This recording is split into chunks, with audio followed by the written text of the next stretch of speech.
My name is Terri Wade, and I'm a parishioner at St. Bernadette's Catholic Church in Cedartown, Georgia. And I was born and raised Roman Catholic in a small community in southeastern Newfoundland, Canada. And the entire area where I lived is predominantly Irish Catholic. You were either Catholic or you were Protestant. There was no choices. So I was immersed in my religion from the day I was born, and my parents encouraged us to participate in our church. And when we were old enough, my sisters and I sang in the choir, and all my brothers were altar boys. We attended Mass every week. And when I finished high school in '81, I joined the military. And until my early 20s, I still went to church pretty regularly. And then one day, just out of nowhere, I just quit going. And I didn't give much thought as to why I didn't. I just didn't. And my mom would ask me all the time, "Have you been to Mass this weekend?" And I'd always tell her yes. And I strayed away from the church for a very long time. I never stopped believing in God or praying. I just stopped attending Mass and receiving sacraments. And looking back now, I truly believe that it was my undoing.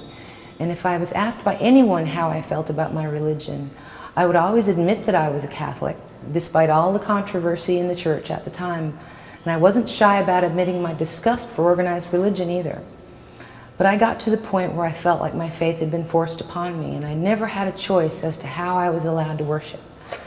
And I felt like it had been shoved down my throat from the time I could walk. But as I got older and perhaps a little wiser, one particular event turned it around for me. An event that tested my faith in God to its very core. On November 29th, 1997, my daughter Haley was born, and she arrived into this world 15 weeks premature. At 1 pound and 6 ounces, she was not expected to live. And she was so tiny, and I had her baptized and given last rites within hours of her being born. But little did I know what a fighter she would be, and that God had a much bigger plan for her.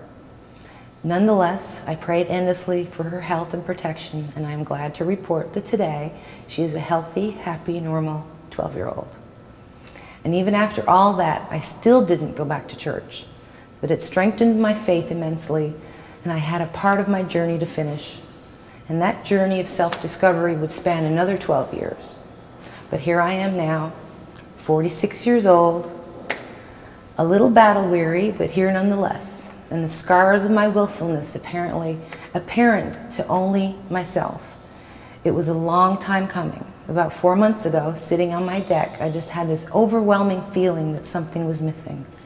And deep in my heart, I knew exactly what it was.